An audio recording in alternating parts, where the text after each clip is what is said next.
हम सब इंटरनेट पे बहुत बात करते हैं फीमेल्स की बॉडी इनसिक्योरिटी पे, और मेरा मानना है कि इस बारे में जितनी बात की जाए उतनी कम है, क्योंकि हर इंसान की अपनी एक पहचान होती है और वो पहचान सिर्फ मोटा, पतला या काला होना नहीं हो सकती। और ये रिमार्क्स ना सिर्फ एक फीमेल को सेल्फ डाउट में जीने के लिए मजबूर कर देते हैं, पर लाइफ लॉन्ग उनके कॉन्फिडेंस को आहत करते हैं। बट दोस्तों, this insecurity is not just limited to females. आज के वक्त मर्द अपने सबसे इनसिक्योर एरा में जी रहे हैं, और इस इनसिक्योरिटी को लीड करती है सेक्सुअल इनसिक्योरिटी, जिसके बारे में कोई आउटरीच, कोई हैशटैग, कोई बातचीत नहीं होती। कुछ समय पहले पंकज त्रिपाठी और अक्षय कुमार स्टारर ओ माई गॉड 2 मूवी आई। इस मूवी में दिखाया गया कि कैसे एक बच्चे के मन में एक सेक्सुअल इनसिक्योरिटी घर कर जाती है और उसे लगता है कि उसके पीनिस का साइज स्मॉल है। अपना मजाक बनने के डर से वो अपने पीनिस के साइज को इंक्रीज करने के लिए फ्रॉड डॉक्टर से लेकर केमिस्ट और रोड साइड फ्रॉडिये तक का सहारा लेता है। इस दौरान उसे बहुत सारी प्रॉब्लम्स को भी फेस करना पड़ता है, और ये सब होता है सिर्फ सेक्सुअल इनसिक्योरिटी के चलते। अब आप में से जितने मेल्स ये वीडियो देख रहे हैं, आप सबसे मेरा एक सवाल है, क्या अभी तक की लाइफ में आपके मन में कभी इस तरह का कोई भी ख्याल आया है? क्या आपने किसी भी रीजन की वजह से सेक्सुअल इनसिक्योरिटी को महसूस किया है, चाहे वो आपका पीनिस साइज हो या फिर अपने पार्टनर को सेटिस्फाई ना कर पाने की इनसिक्योरिटी? अगर हाँ, so this video is going to be very important for you, क्योंकि आज हम इंडियन मेन की सेक्सुअल इनसिक्योरिटी को डिटेल में डिस्कस करेंगे। देखिए, मेन में सेक्सुअल इनसिक्योरिटी कई टाइप की हो सकती है। इसमें सबसे कॉमन है साइज ऑफ द पीनिस। बहुत सारे इंडियन मेन ऐसा मानते हैं कि उनका पीनिस अपने पार्टनर को सेटिस्फाई करने के लिए लॉन्ग इनफ नहीं है या फिर लार्ज इनफ नहीं है। इसके साथ ही कई इंडियन मेन में पीनिस साइज को लेकर एक एक्सपेक्टेशन भी होती है, क्योंकि उन्हें ऐसा लगता है कि नॉर्मली पीनिस का जो साइज है वो उनके पास नहीं है। पर आखिर पीनिस साइज को लेकर ये थिंकिंग आती कहां से है? देखिए, इसके मेनली 2 जरिए होते हैं। पहले, अपने आपस में लोगों को और दोस्तों की बातों से इन्फ्लुएंस होकर कई बार लोगों को लगता है कि उनकी विसिनिटी में सभी के पास लार्ज पीनिस है और उसके कंपैरिजन में उनका पीनिस स्मॉल है। दूसरा, पोर्नोग्राफी देखकर कई बार मैन अपने मन में ऐसी एक्सपेक्टेशन बना लेते हैं कि यही पेनिस का नॉर्मल साइज होता है। सिर्फ यही नहीं, मेन कई बार अपने पेनिस के साइज को सेक्सुअल परफॉर्मेंस के साथ एसोसिएट करके देखते हैं। उन्हें लगता है कि अगर उनका पेनिस साइज स्मॉल है तो उनका सेक्सुअल परफॉर्मेंस भी बहुत बेकार होगा, इसकी वजह से वो पार्टनर को सेटिस्फाई नहीं कर पाएंगे। अब ये बात सच है कि पेनिस का साइज कुछ हद तक सेक्सुअल प्लेजर के लिए रिस्पॉन्सिबल होता है, लेकिन कई रिसर्चेस में प्रूव हो चुका है कि साइज का फीमेल सेक्सुअल सेटिस्फैक्शन पर एक लौता इम्पैक्ट नहीं होता।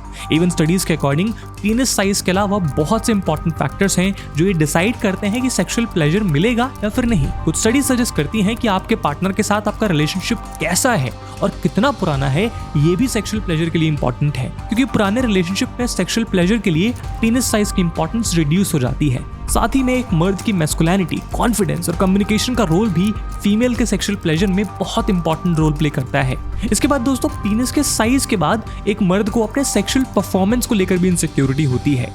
अब इस सेक्सुअल परफॉर्मेंस एंजाइटी के लिए बहुत से रीजंस रिस्पॉन्सिबल हो सकते हैं, जैसे stress, pressure to perform, even body image concerns. मगर ये बॉडी इमेज कंसर्न कैसे रिलेटेड है सेक्सुअल इनसिक्योरिटी से? देखिए, विमेन की तरह ही मेन भी अपने फिजिकल लुक्स को लेकर काफी इनसिक्योर होते हैं, और ये insecurity weight, muscle size, hair loss या किसी भी फिजिकल अपीयरेंस के बारे में हो सकती है। हालांकि नॉर्मल केसेस में ये बॉडी इमेज कंसर्न मैनेज हो जाते हैं, और जिस समय एक मेल अपनी पार्टनर के सामने नेकेड होता है, उस समय उसे अपनी बॉडी को लेकर काफी सारे डाउट्स, इनसिक्योरिटीज और कॉन्शियस फील होता है।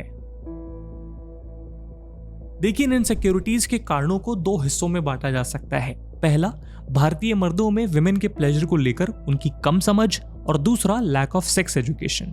भारत में बचपन से ही लड़के लड़की का बात करना टॉक ऑफ द स्कूल, फिर टॉक ऑफ द कॉलेज और फिर टॉक ऑफ द सिटी बन जाता है। टेक्निकली मेल्स को फीमेल का एक्सपोजर नहीं होता, और इसीलिए ना ही ज्यादा मेन को विमेन की नीड का पता होता है और ना ही उनकी अंडरस्टैंडिंग होती है। फॉर एग्जाम्पल, OMG 2 मूवी में पंकज त्रिपाठी कोर्ट के अंदर एक प्रोस्टिट्यूट से उनके सेक्सुअल एक्सपीरियंस को लेकर सवाल करते हैं। इसके जवाब में कोर्ट को पता चलता है कि असल में ज्यादातर मेल्स को फीमेल के प्लेजर का पता ही नहीं होता, बल्कि वो सिर्फ अपने प्लेजर के बारे में सोचते हैं। और इस नासमझी से होता ये है कि एक मर्द को लगता है कि भाई पीनिस का साइज के अलावा कुछ चाहिए ही नहीं होता है for good sex, but it's completely wrong. Foreplay, communication, एक दूसरे की बॉडी और इमोशंस को समझना, ये सारे बहुत इंपॉर्टेंट पार्ट हैं एक हेल्दी सेक्सुअल रिलेशनशिप को मेंटेन करने के लिए। बट इस सब को लेकर समझ होती है जीरो, क्योंकि कभी किसी ने इस बारे में बात ही नहीं करी होती। दोस्तों, इन इनसिक्योरिटीज की शुरुआत के पीछे दूसरा रीजन है lack of sex education. Proper education ना होने की वजह से मेन को human anatomy, sexual health, sexual function और बॉडी टाइप में नॉर्मल वेरिएशन के बारे में एक्यूरेट इन्फॉर्मेशन नहीं होती। फॉर एग्जाम्पल, मेन को कई बार पता ही नहीं होता कि असल में सेक्स का प्रोसेस क्या है। अब प्रॉपर एजुकेशन ना होने की वजह से मेन अनरिलायबल सोर्स का रुख लेते हैं, जैसे पोर्नोग्राफी, मैगजीन्स और इंटरनेट पर मौजूद वेबसाइट्स। इन सभी सोर्सेज में सेक्स का इतना एग्जैजरेटेड वर्जन प्रेजेंट किया जाता है, वो आप सबको पता है। Everlasting sex, longest male reproductive organ, every time high orgasm, etcetera etcetera. लेकिन क्या असल में आपके पार्टनर के साथ हर बार आपका सेक्स इतना ही हैपनिंग होगा? Absolutely not. लेकिन ये सारे अनरिलायबल सोर्सेज देखने की वजह से एक मर्द के दिमाग में अनरियलिस्टिक एक्सपेक्टेशंस और इनसिक्योरिटी सेट हो जाती हैं। सेक्स एजुकेशन ना होने की वजह से कई बार मेन अपनी सेक्सुअल प्रॉब्लम्स को भी सही से एड्रेस नहीं कर पाते। फॉर एग्जाम्पल, पेनिस का स्टिफ ना होना या शॉर्ट ड्यूरेशन सेक्स जैसी प्रॉब्लम्स को ट्रीट करने के लिए लोग केमिस्ट के पास जाके वाइग्रा जैसी मेडिसिन ले लेते हैं बिना डॉक्टर से कंसल्ट किए। OMG 2 मूवी में भी इसी तरह मिसलीड होकर पंकज त्रिपाठी का बेटा केमिस्ट के पास जाकर अपने पेनिस साइज को इंक्रीज करने के लिए वाइग्रा ले लेता है, जबकि ना ही उसे इसके प्रॉपर यूज के बारे में पता होता है और ना ही साइड इफेक्ट्स के बारे में। अभी दवा शॉर्ट टर्म में तो शायद काम कर दे, लेकिन लॉन्गर रन में ये मेन की प्रॉब्लम को और ज्यादा बढ़ा भी सकती है अगर आपने डॉक्टर से कंसल्ट नहीं किया है। इसी तरह कई बार मर्द इस प्रॉब्लम की सॉल्यूशन के लिए डॉक्टर हकीम और डॉक्टर नुडुलो जैसे डॉक्टर्स के पास जाते हैं, जिनके प्रचार, जिनके एडवर्टीजमेंट आपको रोड किनारे, दीवारों पर, ट्रेन के वॉशरूम में या बसेस में आसानी से देखने को मिल जाते हैं। लेकिन होना क्या चाहिए? होना ये चाहिए कि ऐसे केसेस में हमेशा स्पेशलाइज्ड डॉक्टर्स यानी सेक्सोलॉजिस्ट की मदद ली जानी चाहिए, ताकि अगर सच में आपको कोई सेक्सुअल प्रॉब्लम है भी तो उसे आसानी से क्योर किया जा सके। लेकिन कई बार इंडियन मेन को डॉक्टर के पास जाने में शर्म आती है, या तो उन्हें डॉक्टर्स का पता ही नहीं होता और या फिर उन्हें लगता है कि बीमारी ठीक ही नहीं हो सकती। सिर्फ यही नहीं, सेक्स एजुकेशन ना होने की वजह से मेन को सेफ सेक्स प्रैक्टिसेस के बारे में भी सफिशिएंट नॉलेज नहीं होती। फॉर एग्जांपल के लिए, मर्द को कई बार ये पता ही नहीं होता कि कॉन्डम सेक्स का कितना सेफ और इजी मेथड है। इनसफिशिएंट नॉलेज होने की वजह से सेक्सुअली ट्रांसमिटेड डिजीजेस के साथ साथ अनइंटेंडेड प्रेगनेंसी का भी खतरा बढ़ जाता है, और ये सब इंटीमेट मूवमेंट्स के दौरान मर्दों के दिमाग में एंजाइटी का कारण बनता है। इसके अलावा प्रॉपर सेक्स एजुकेशन कंसेंट और बाउंड्रीज को रिस्पेक्ट करने के बारे में भी सिखाता है। इसीलिए अक्सर एक्सपर्ट्स ऐसा भी कहते हैं कि सेक्स एजुकेशन को प्रमोट करके विमेन के अगेंस्ट सेक्सुअल वायलेंस को भी काफी हद तक कम किया जा सकता है। यानी अगर सेक्स एजुकेशन इंडियन करिकुलम का पार्ट होगा तो नेसेंट स्टेज में ही बच्चे ऐसी सभी चीजों के बारे में एजुकेटेड होंगे और उनके लिए कुछ भी नया नहीं होगा। ऐसे में उनका मिसलीड होना ऑलमोस्ट इम्पॉसिबल हो जाएगा, जिसकी वजह से सेक्सुअल इनसिक्योरिटी भी रिड्यूस होगी। तो समस्याएं तो हमने कई डिस्कस कर ली, पर इनके प्रभाव, इनके इम्पैक्ट्स क्या हो रहे हैं ग्राउंड रियलिटी में, जानते हैं। सेक्सुअल इनसिक्योरिटी का एक इंडियन मैन पर प्रोफाउंड इम्पैक्ट होता है। सबसे पहले तो आता है साइकोलॉजिकल इंपैक्ट। सेक्सुअल इनसिक्योरिटी की वजह से साइकोलॉजिकली मेन को परफॉर्मेंस एंजाइटी एक्सपीरियंस करनी पड़ती है। इवन मल्टीपल सर्वेज भी बताते हैं कि सेक्स के दौरान ज्यादा लंबे समय तक लास्ट करना और पार्टनर की एक्सपेक्टेशंस को फुलफिल ना करने का डर काफी मेजर कंसर्न है। इसके साथ साथ जब मेन इन सभी एंजाइटी के बारे में ओपनली डिस्कस नहीं कर पाते तो आइसोलेशन और इनएडिक्वेसी की फीलिंग इमर्ज होती है, जो अल्टीमेटली साइकोलॉजिकल वेलबीइंग पर काफी बुरा असर डालती है। और सिर्फ यही नहीं, बल्कि सेक्सुअल हेल्थ पर डिस्कशन करने को लेकर भी काफी स्टिग्मा है, और अक्सर मर्द ऐसा फील करते हैं कि अगर वो अपनी वल्नरेबिलिटी को डिस्कस करेंगे तो उन्हें जज किया जाएगा। ये प्रॉब्लम भी मर्दों की मेंटल हेल्थ को नेगेटिवली इंपैक्ट करती है। दूसरा इंपैक्ट होता है इंटरपर्सनल रिलेशनशिप्स पर। इन सेक्सुअल इनसिक्योरिटीज की वजह से मर्द ना ही अच्छे रिलेशनशिप्स को फॉर्म कर पाते हैं और ना अपने एग्जिस्टिंग हेल्दी रिलेशनशिप्स को मेंटेन कर पाते हैं। यही नहीं, इस रीजन की वजह से बहुत सारे मर्द तो अपने पार्टनर के साथ रोमांटिक या फिजिकल इंटरेक्शन को इनिशिएट भी नहीं कर पाते। ये डर कहीं ना कहीं मर्दों की अपनी पोटेंशियल पार्टनर के साथ कनेक्ट करने की एबिलिटी को हिंडर करता है, और नतीजा एक मर्द लोनलीनेस और फ्रस्ट्रेशन की साइकिल में फंस जाता है। इसके अलावा बहुत सारे केसेस में सेक्सुअल इनसिक्योरिटी सेक्सुअल जेलसी में बदल जाती है, जहां एक मर्द अपने रिलेशनशिप को थ्रेटन महसूस करता है। ब्रॉडर स्केल पर देखें तो मेंस की सेक्सुअल इनसिक्योरिटी का सोसाइटी पर भी बड़ा इंप्लीकेशन होता है, क्योंकि अक्सर इसे विमेन के अगेंस्ट सेक्सुअल वायलेंस के अलार्मिंग रेट के साथ लिंक किया जाता है। असल में जब मेन के अंदर टॉक्सिक मैस्कुलिनिटी होती है, जिसकी वजह से मेन इमोशनली अपने आप को एक्सप्रेस नहीं कर पाते, तो उसकी वजह से एक मर्द के अंदर एग्रेशन देखा जाता है। सिर्फ यही नहीं, इसी एग्रेशन के चलते कई बार मर्द अपनी पार्टनर पर भी अपनी डोमिनेंस दिखाने की कोशिश करते हैं। ये डोमिनेंस कब सेक्सुअल वायलेंस में बदल जाता है, ये किसी को नहीं पता। इसके अलावा दोस्तों, इंटरपर्सनल रिलेशनशिप्स में इस तरह की प्रॉब्लम्स जन्म देती हैं सेक्सुअल डिससैटिस्फैक्शन को, और रिपोर्ट्स बताती हैं कि भारत में होने वाले 20 से 30% डाइवोर्सेस इसी सेक्सुअल डिससैटिस्फैक्शन की वजह से होते हैं। यानी एक्चुअली में एक हेल्दी सेक्सुअल रिलेशनशिप सिर्फ प्लेजर के लिए ही नहीं, बल्कि एक हेल्दी मैरिज और रिलेशनशिप के लिए भी एसेंशियल है।